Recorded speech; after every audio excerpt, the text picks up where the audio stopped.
everyone, Nate here with the Concrete Wasteland podcast, and I have another interview guest, and it's Max Preuss, the drummer for Soul Runner, right? That's right, and Withered Days. And Withered Days, also. See, we got one more band now. See, we can talk about a lot of things. Yeah. We were just kind of... Exactly. We were talking a bit about video games before we started, and it's been good to hear that you've been keeping yourself busy during this time. Yeah.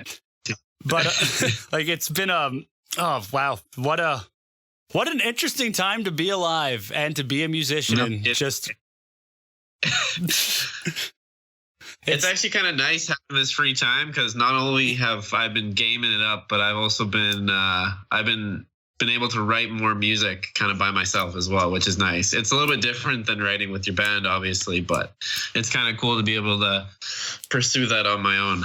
Oh, no, that's awesome to hear. I actually just helped my buddy Swan finally got a computer that can run a DAW properly. So he got Reaper, and I lent him my old Line 6 pod and got that all set up for him. He's already got some demos in my email waiting for me to check out. He's like, dude, this is so much better than Guitar Pro. I'm like, I'm so glad you're utilizing this time like effectively. Like that's so funny.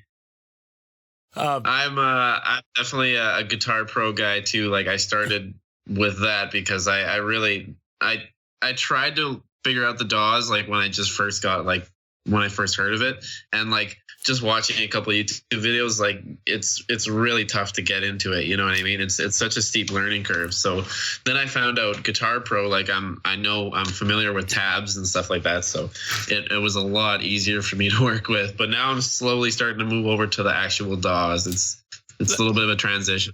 Well, that's awesome. I'll tell you a little secret for what I do, because I started with Guitar Pro as well before I got to DAWs. You can actually export the MIDI from Guitar Pro and then import that MIDI into your DAW.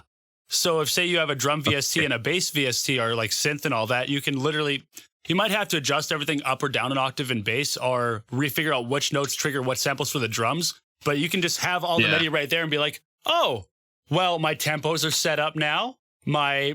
Everything's good to go. I just need to set up all my instruments and now I can record all the other parts. Oh, that's pretty sweet.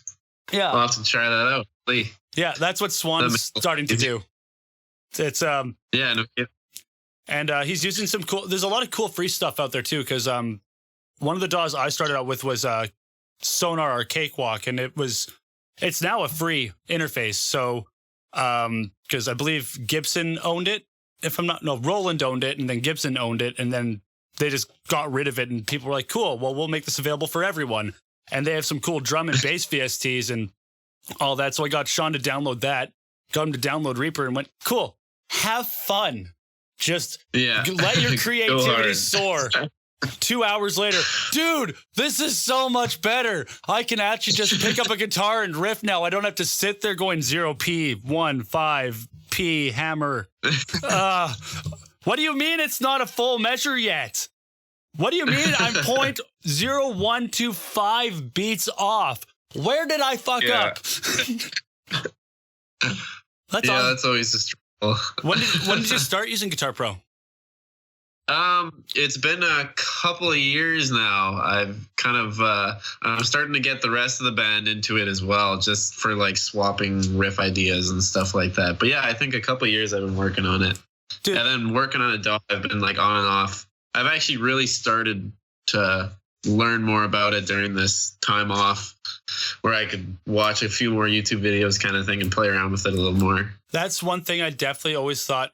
That's when I started learning, was when I had some downtime in 2015, like actually hardcore learning with a like decent DAW in 2015. And I was laid off for 3 weeks and I had nothing but time. But prior to that, if you only have like an hour or two to put aside, it's really hard to sit down, open it up, and then open a video and then apply anything and learn anything. You're like, well, I think I learned something. Spend 5 minutes. I can't figure it out, and I got to go to bed for work tomorrow. So GG, we'll try again. Yeah, I don't really retain much doing that way. No. That's what it was beforehand. But yeah, now that I have a little more time, I've definitely been being a little bit more productive with it. That's awesome. What do you think was the best tool in Guitar Pro that helped you out when you first started learning how to use it? That's a good question. I think all I guess it's not really a tool, but just learning all the note lengths and rhythms and stuff like that. Like it really helped me with my theory for not only like the drums that I play, but also like when I'm playing guitar kind of thing. And like I don't play guitar that much. I really just play it to write stuff that I play drums to. But it really helped with my sense of timing and just knowing all that stuff. It helped me become a better musician. That's awesome. That's definitely where it helped me, because I did have a little bit of formal training in organ and guitar prior, but none of it really kept because it was kind of forced on me. Like they were like, "You want to do music? Here's an organ." I was like, guitar's nicer. And then sports after that. But once I started looking at it, I thought that was helpful. And also the instrument panel is so underrated in there. The fact that you have the ability to look up different scales and different keys and actually see how it would look on a fretboard. So if like you have the tabs pulled up and then you're like, okay, but how does that telegraph? Like, is this something that is feasible? And then you can see it kind of how it would display on a fretboard. And you're like, oh, okay. So that's how I would go about that. That makes sense. Yeah. It was really funny when I first started writing like Guitar Pro songs kind of thing and like showing my band them. I really didn't pay much attention to that. Like I'm a drummer, so I just was like, oh, these notes sound cool. And like the hands would be like going all over the place. And so like my guitarists would just get so pissed off at me. And they're like, we can't possibly learn this. Like this isn't even like humanly possible. I mean, we could transcribe it and make it into something else, but... Yeah. Do you got a third arm I can use? Yeah, they didn't like that so much. So, I've been paying attention to that a little more. No, learning curves. It's like for guitarists when they're programming drums for drummers. We have to remember the drummer only ever has 4 limbs at their disposal at any point in time. Yeah, I remember hearing a story about how Protest the Hero... they wrote the drums for when Chris Adler joined them. And apparently they just made it so inhumanly possible that they're using 3 limbs at a time or 3 arms. Chris just shows up like, I get what you're getting at, but guys, this beard doesn't hold a Chuck Norris fist. I can't play with my chin. Yeah, that's fun. So before this pandemic was going on, what were kind of the plans that you had in motion with your bands, and what were the things you were working on? Obviously, a lot of that's probably changed, but one thing I want to kind of dive into with the people I'm interviewing is like, what were you doing before this happened? What are you doing now that it's happened? And then what have you now come to reassess and reevaluate? And what are you going at with all this now having kind of happened? So, but before we get to what's happening in the future, where were you guys before all this? What were you guys working on? What did you guys kind of have planned? And what were your, I guess, aspirations for 2020 originally? Right. Well, for Soul Runner, we've actually been working on our debut album for the past like few months now, and we're still kind of in the works with that. We finished recording all of it before all this happened, thankfully. So we're kind of just at the editing stage right now. So that's still been going on. We actually had our single release planned for the April 4th. We actually had we're supposed to have a show with Proto Sequence, the Hallowed Catharsis, and the Judge, the Juror. Oh, but, that's damn. Yeah. Damn. So, anyways, because of the whole COVID thing, the album is just kind of almost a little bit on the back burner. So we haven't been able to do that. So the single's wasn't even ready for that show anyways. So in the end, everything's just kind of slowed down. We also, Withered Days just had a show that we were supposed to have just last Saturday, I believe. And it's so sad seeing all these shows kind of just fly by. You get the notification on your phone that you're supposed to have it today, and it's just doesn't happen. Withered Days has been busy. Before all this happened, we actually have a bunch of material. It's kind of crazy. I joined the band, like I'm the most recent member, so like they already have like a full album like written and like even like recorded for most of it. It's kind of insane. Yeah. So I only really helped with the writing with our newest single, My Guiding Light, and everything else is just all them. And I just kind of learned the drums and kind of made it my own. But before all this COVID stuff happened, Withered Days was just gearing up for it. We had a bunch of shows planned, and yeah, it's pretty much the same with everybody. Yeah. Like, we just can't practice right now because can't meet with anybody, so we've just been everything's just kind of slowed right down. That has been the hardest. That has been the hardest thing. Like, I've tried to, because everyone's been healthy and done the isolation on our end, and we're all just kind of like, well, can we get away with maybe doing it if everyone's available? But is anyone available? No? Okay. I hope you were all enjoying the interview with Max of Withered Days and Soul Runner. It's time for the first band of the episode, and that is Evertrapped, and we're going to be listening to the track Sorrow off the album The Last Extinction, which is out on May 22nd.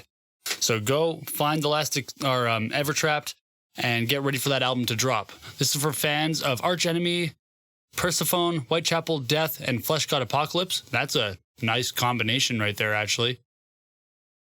And if you're looking for some heavy Lamb of God vibes, heavier than the newer Lamb of God has to offer, this is the band you've been needing in your life. The main crunk of the song, Sorrow, nothing more in between, is straight to the point. Heavy metal, harsh, aggressive, and ready to go. And that's from Metal Injection. That's a cool little review right there. That's not the track we're going to be listening to, but keep your ears out for that one when the album drops. This is, like I said, never mind. This is the song we are going to be listening to while I look over that a bit better. It is the opening track off the album. It is a long one, so get ready for it. It is called Sorrow, Nothing More in Between. The band is Evertrapped. The album is The Last Extinction. The album is out May 22nd. Go find it on streaming platforms when it drops and get ready for it. Enjoy.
Like our drummer, first day back from work, almost cut his finger off. So, oh, really? Yeah. So he still has it, thank God. But it's got to heal over the next bit. He's got a little bit of nerve damage. But it was like, wow. So I guess I'm going to be practicing drums with the instrument end for a bit while we wait for you to heal up. So it's on one end, I mean, good for me, I guess. I get to work on my cardio and make sure that I can play the songs. But on the other end, like, that means I have to practice my vocals like away from the band, and that's always weird. Yeah, without well, I guess you probably have some backing tracks that you can at least play to, but it still doesn't feel normal. Yeah. And for the longest time when it was just, we were still trying to find another guitarist, another drummer, we jammed to backing tracks all the time. But our bass player is, I don't want to say he's new, because he's not, but he's definitely a lot younger than the rest of us. And he's got a few things that he's got to learn. And you can only really get that energy off like having that live rhythm section there. Like you can have like backing drums, but it doesn't feel the same as actually having someone behind the kit manipulating the situation. So I kind of took the idea of like, fuck it, for the sake of getting as close to a live feel as we can. If someone's not there, I'll fill that role because I'm more useful at that practice doing that than I am just practicing my vocals. Yeah, that makes sense. Yeah. That's pretty cool that you're like so widely talented on all these instruments that you can just kind of fill in whatever. It comes down to, I think, this period where everyone's kind of having issues living, like, because a lot of people are having issues like self-isolating. They don't like being alone. They don't like having to be in their own head or figuring out what to do with what they want or how to spend their time. This is just how I functioned. Like since I left my grandparents' home when I was 18, like, sure, I had jobs and sure I did this, but I don't go out unless there's a show that I'm either helping out, performing at, or buddies playing that I want to support. This room is my room. I don't do anything else. So I'm just like, okay, what do I need to work on today? I suck at keeping my off time with my left hand while drumming. Well, fuck it. I have a kit. I have a metronome. Let's practice. So yeah, may as well make the best. Right. Exactly. And it was always just kind of the idea of like, I want to be able to play with anyone. Like, I want to be able to get into a room and be like, oh, you're a drummer? Fuck yeah, I'll grab a guitar. Or be like, oh, you're a guitarist? Fuck yeah, I'll jump on the kit. Like, music is such a universal language. I want to be able to communicate with it in as many ways as possible. Totally. I completely get that. That makes a lot of sense. Like, especially when you're writing music, like if it's like, especially now that you don't have like a band to write with, you can't get everybody else to fill in their stuff. You basically got to write everything for everybody. At least that's what my experience has been now that everybody's quarantined. So you're very correct. You really got to think about, you got to think about like what everybody is capable of playing, like possibly, obviously, like we talked about, and as well as like what they want to play. You know what I mean? Like I'm a drummer, so I really like my rhythm stuff. So I'm just like, if it were up to me, the guitarist could just play O's all the time. Like just break down the entire time. Just break down. Exactly, the whole song. But like, if you think about it, like obviously the singer would hate that because there's really nothing to go with. The guitarist would hate that because they don't get to play any notes. And man, even if they're a lead guitarist, they're like, cool, I got one key to work in for 3 minutes. Yeah, I guess I'll play these same 5 notes 20 times. Thanks, guys. Yeah, so that's something I got to take into consideration for sure when I'm writing. But it's helped me grow. Like learning all these instruments is really helped me realize that like you gotta have fun with each instrument, and you gotta actually want to play what you're playing, or else you're not gonna put on a good show and you're not gonna actually enjoy yourself. And that's what really this is all about. Yeah, and that's what people connect with. Like, as if you are fundamentally enjoying what you're writing and what you're playing, and then when we all get to being on stage, which we will, if we can all like really show how much we love what the fuck we're doing, the chance of having that connection with the audience increases tenfold, even if you fucking suck. Like, that's why some bands that some people will look at them on a musical basis and shrug them off have certain fan bases, because they're like, fuck you, we don't care about our musical ability. We have fun doing what we do, and people enjoy that with us. Yeah, exactly. As long as you got like a good energy on stage, the audience is gonna match that energy, and it'll make you famous. Oh, definitely. So we've talked a bit about like you've started working a bit with the DAW and diving into that a bit more with this time. Unfortunately, you and the rest of the band, like most people right now, are kind of separated from each other and forced into other writing tactics. Aside from having to keep each other's, I guess, personal interests in mind, what are some things that you've learned or come across that you're having to learn throughout this period, and kind of things that you've had to maybe reassess with how the uncertainty of everything right now, because we don't know when we're going to be able to do things. Everything that's on the schedule right now is subject to change, unfortunately, right now. And so I think that's made a lot of people think about different things, and I'm curious kind of what those things have been for you. Well, the first thing that comes to mind is my drum kit. So basically, we all have a shared jam space at our rhythm guitarist Joel Whitford's house. Mm-hmm. And so right now, that's where my drum kit is. Well, one of them at least. And then obviously I got one at my Withered Days jam space. But at my house, I have an electric kit. And we all kind of discussed possibly doing a jam over Skype kind of thing and like working on some songs that way. That's cool. I would like be all for that, except the brain on my drum kit broke a little while ago. Like it just kind of shut down. I've been, that's one like real big problem that I've been having, is trying to fix it. I'm an electrician, but I'm not like super great with electronics, if you know what I mean. So yeah, I get you. It's different. I've tried replacing the power supply and stuff like that, but I don't know what the heck to do. What kind of electric kit do you have back there? It's a Roland TD6V. Damn. See, those usually have really good sounds in them too. So that sucks to hear that the brain went out on that. I know, right? Yeah, I'm still trying to rack my brain on what the problem is. I might have to take it apart and mess around with things. But I mean, I got the time, so. No, hey, you might learn something new too. Who knows? Exactly. Yeah, that could be useful. That's awesome. Is there anything else that's kind of been, aside from like the drums and obviously like trying to figure out ways to jam with each other, is there anything else that either you or the band as a whole have kind of had come up as something that probably wouldn't have been discussed maybe prior to this happening?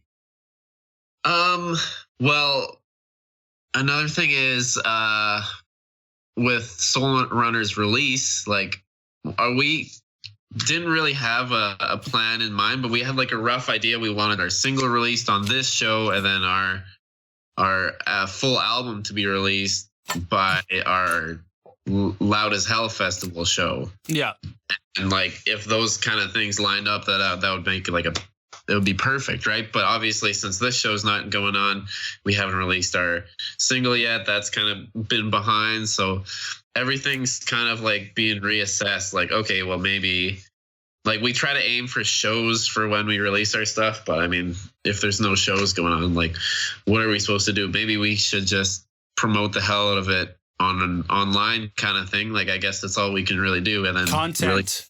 This is the age of content. The bands that are going to really take advantage at this point in time are the ones that can get creative and the ones that can figure out different ways to reach their audience. All right, it is time for the second band of the episode, and this is Dyatelove, and it is off the self-titled EP that they are releasing on May 29th. Now, this is for fans of Death Heaven, Converge, Russian Circles, Touch Amore, Alicus, and Pallbearer. Interesting influences. I'm liking where this is going. Dyatelove is a passionate foray into the realm of morose singer-songwriter overtone set alongside heavy metal. Longtime friends Sam and Ricky bonded over bands such as Sonic Youth, PG Harvey, and Pinback. And this array of influence drives the diversity of Vancouver, Canada's Dyatelove, who don't feel the need to pigeonhole into a particular genre. From sad songs to crushing sludge metal to 2-minute hardcore songs, Dyatelove conveys emotion and brings the heavy with drop A tuning. Always a fan of drop A tuning.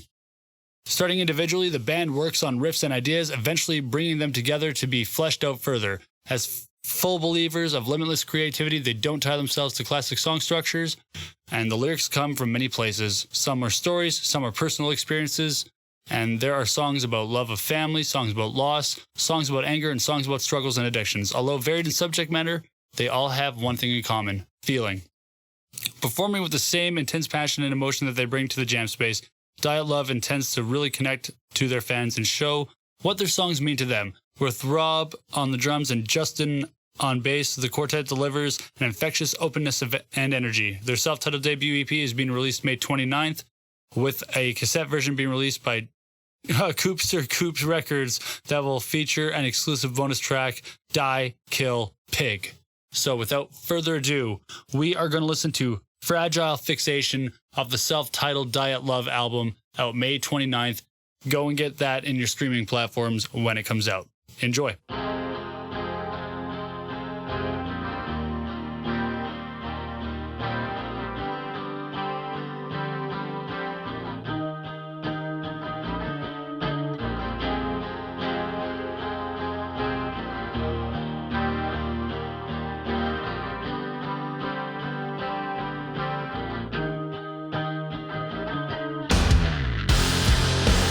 Here I sit,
the live show. This is something I took away from Finn McKinty, and also I talked a bit with Justin Lewington about it yesterday in our interview. We as bands need to completely reassess how we do shit. This pandemic has proved that our model and our way of thinking doesn't work. Like, our focus on we make shirts to go to shows, to sell them at shows to make money. We need to be thinking outside the box. We need to be making shows the fun thing. Shows are the cherry that we give our fans on top, where they can come and we can all have a intimate experience with each other and vibe off each other. But we as bands need to find ways to be connecting with them outside of that now, because if we don't do it now, who the fuck's gonna care when shows are happening? Like, yeah, exactly. Like, bands have just been like basically relying on their live shows for all their income, and like the fact of the matter is that's so temporary, as we can obviously see from all of this COVID stuff that's going on, that it's just not even close to reliable at all.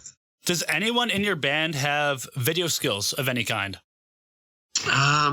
Like even mild editing, like they just took an editing course once.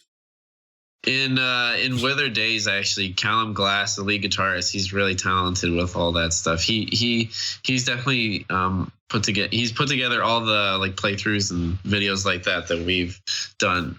In Soul Runner, though, we actually haven't really messed around with that too much. I don't think anybody's super videoly proficient. You know what the beauty is? Like what we're doing right now is like I have you filming through my computer, but I have my own phone camera capturing my end, because let's be honest, my webcam looks like shit. Like, let's be honest here. So, but everyone has a phone. Everyone can go get a small fucking tripod, and everyone can do small little things. If you guys want to do like a stupid single video of what it's like for you guys all in fucking quarantine to release your single with, of you guys just like, whether it's you playing or you guys doing stupid shit, like, you're right. There aren't shows happening, but that doesn't mean you shouldn't be releasing music, because this is the time where people need that shit. This is where people are going to be listening. So it's a matter of, and it's not just like my band's in the same route. We were going to do a bunch of playthrough videos, and then we found out that the one we did was wrong because there was a part of the bass track that got edited out because it was the one track we outsourced to someone else to kind of work with us on.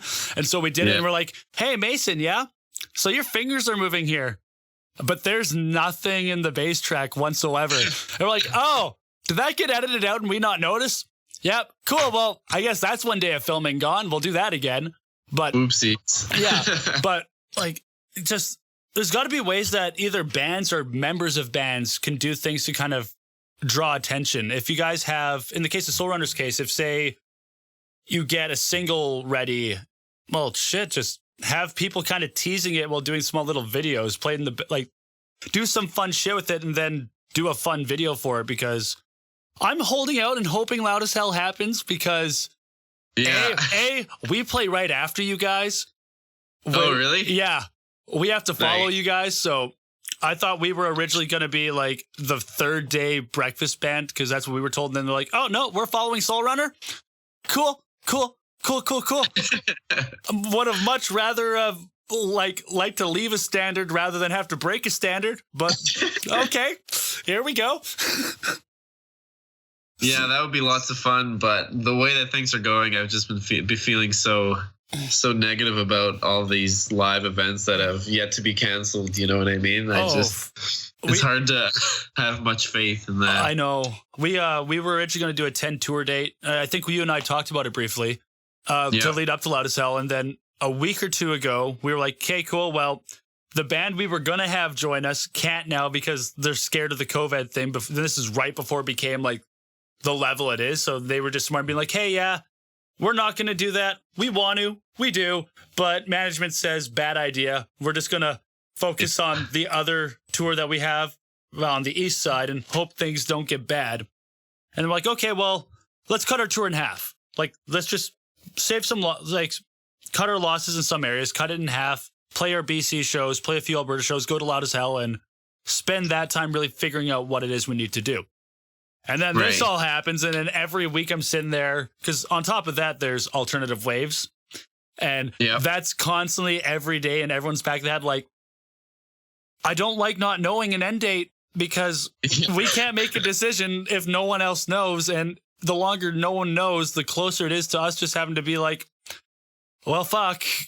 Like, we all really want this to happen, but at the same end, we don't want to be the Florida idiots that are like, we're going on spring break anyway because we've been planning it and we're going to make it happen. It's like, no, we have a public duty to like fulfill. If we can't do it, we can't do it.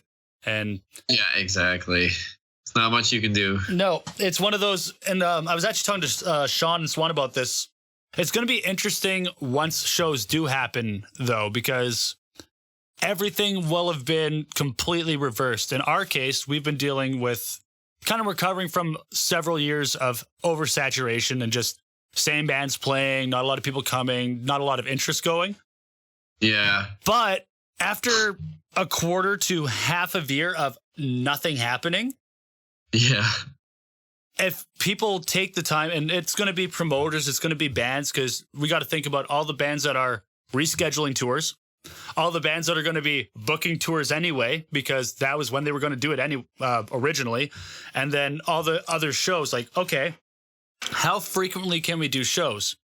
How large can we let our bills get for the first little bit? Because everyone's going to want to come to things for a bit. So maybe we can get away with those 6-7 band bills for the first 2 months, just to be like, hey, everyone, here's all the bands you missed, plus all the other bands that couldn't make it. But it's almost going to be weird because a lot of those bands might have to now coordinate with each other and like have tours just completely combine and be like, hey, oh, you guys are doing these dates. We're doing those dates too. What cities are you hitting?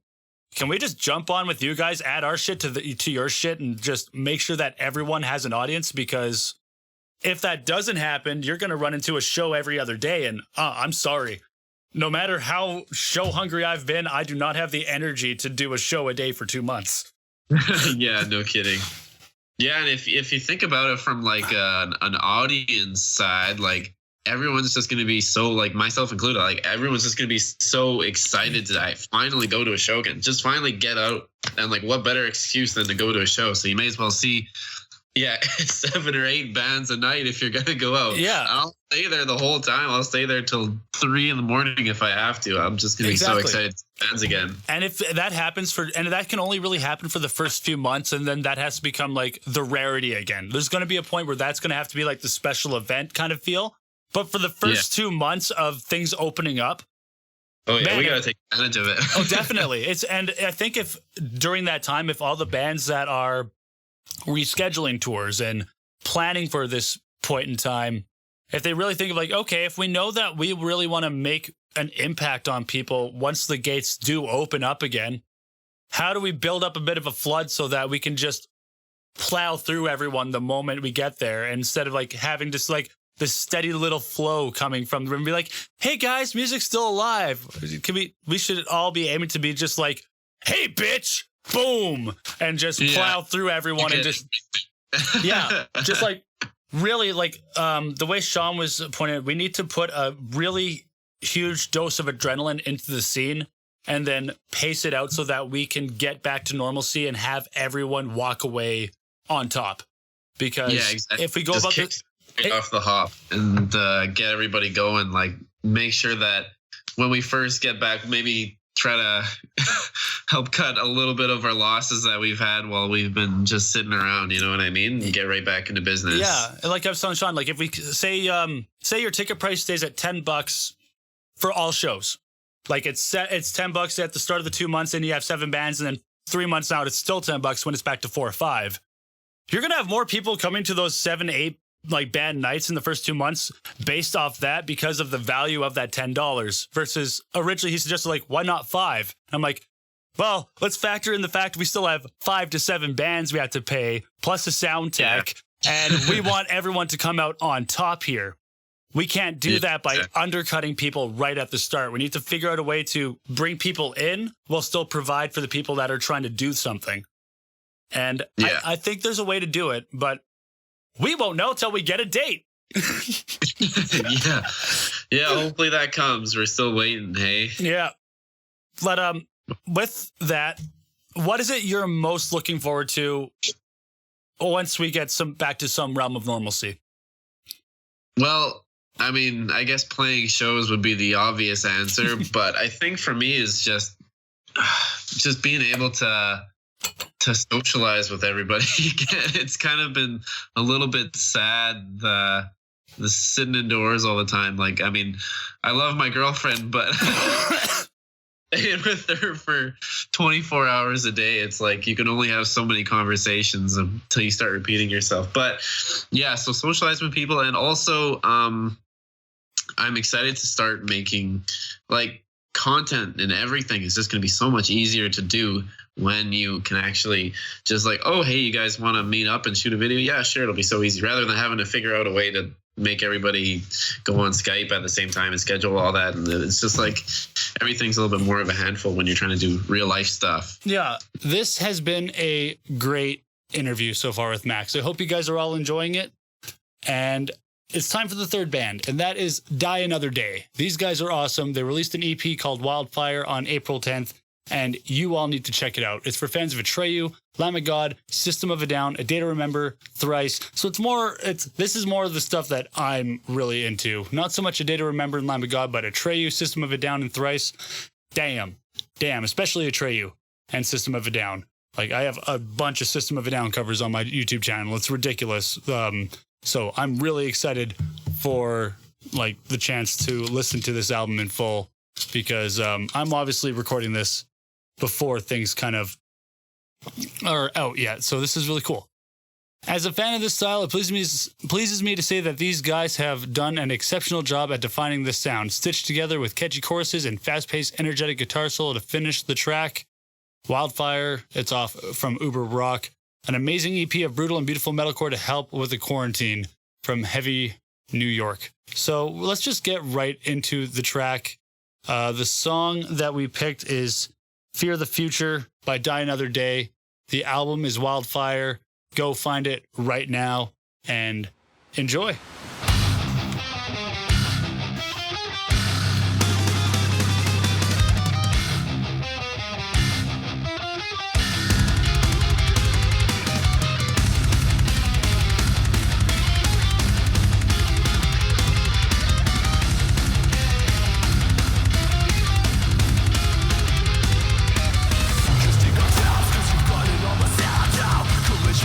There's a way that we come back and throw.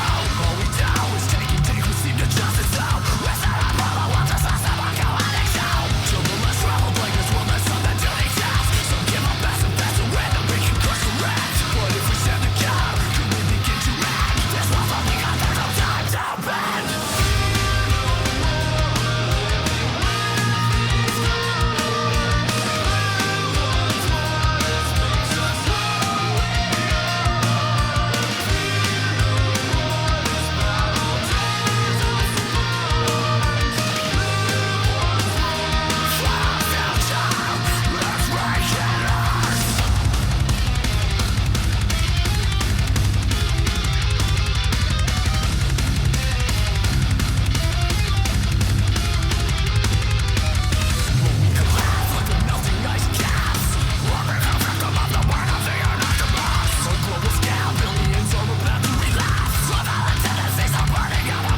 I think what's a good thing to keep in mind here, and this is for anyone who's in a band or in a promotion agency or a studio, whatever you do in music in general, and this could probably go past music, but this is probably the hardest it's gonna ever be.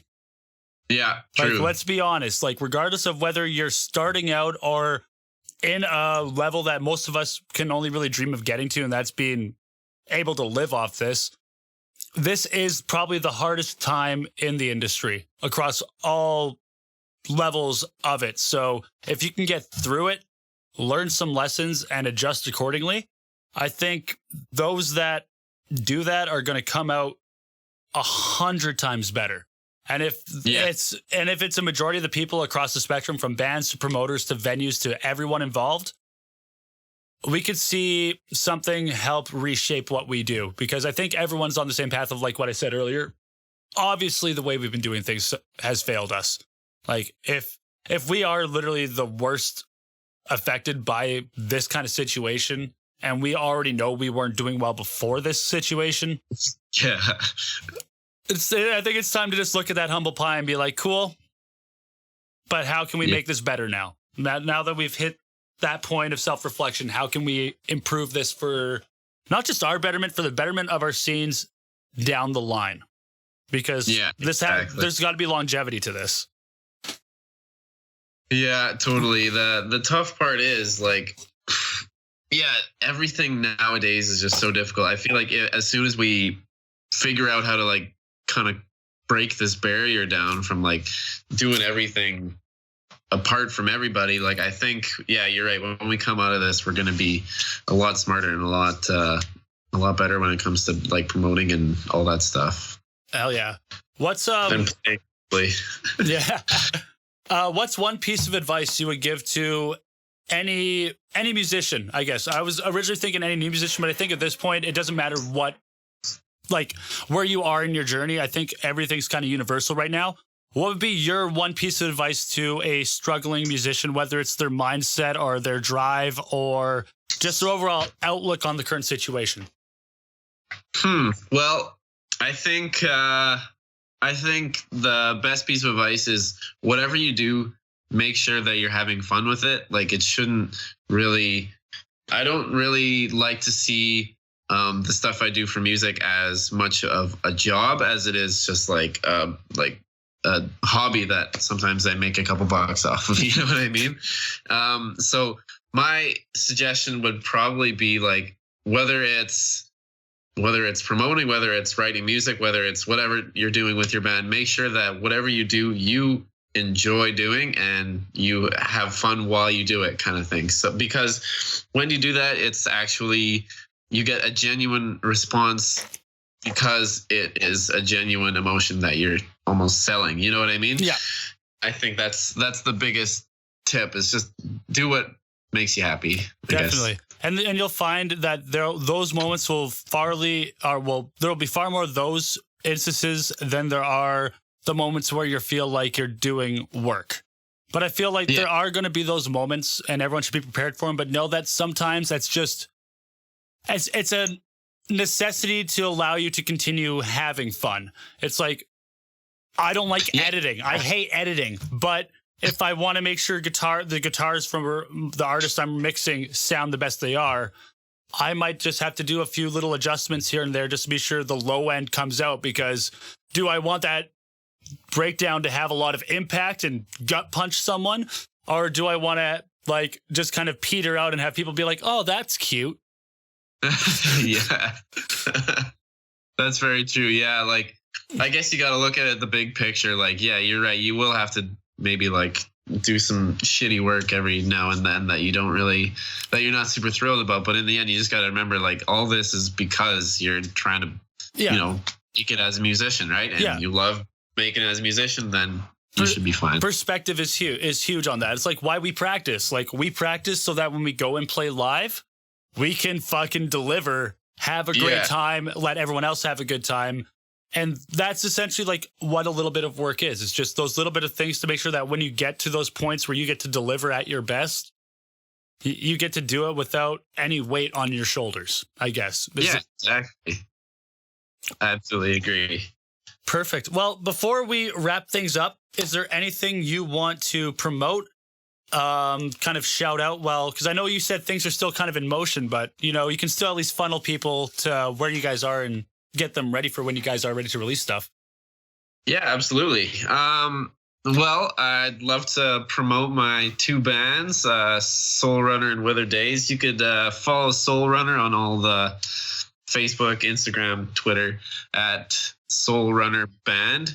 And you can follow Withered Days has Instagram and Facebook. You can follow them at Withered_Days_band. Keep an eye out for Soul Runner's new upcoming single. It's called Ghost Car, and it'll be coming out sometime soon. I'm going to do some promoting, and I'll figure that stuff out. Send it my way when it's ready, and we'll put it on the show. Will do. Thank you. And then everybody check out Withered Days' recent new single, My Guiding Light. It's Is that out right now? It is out. Yeah, it actually came out a couple weeks ago. When we wrap up, send that to me. We'll close the show off with it. Okay, sounds good. I can definitely do that. Yeah, that's actually the first Withered Days song I had a hand in actually helping write. So that's kind of the first Withered Days song that actually has me included. It's pretty cool. So yeah, that's pretty much all I wanted to plug. But awesome. I'll get that. Yeah. Perfect. Yeah. Well, in that case, I guess I'll let you do the closing statement and introduce the song because we'll just air it right into there. But I want to thank everyone for sticking around. If you stuck around to the end of the interview, I want to thank you, Max, for being a part of this. It's been awesome catching up with you. And actually, I prefer talking like this. I hate talking via chat. Like, yeah, I like it. This is a lot nicer. Totally. It's been my pleasure. Thank you for having me. No problem. And what is everyone about to hear to close this episode off? Everybody is about to hear My Guiding Light by Withered Days.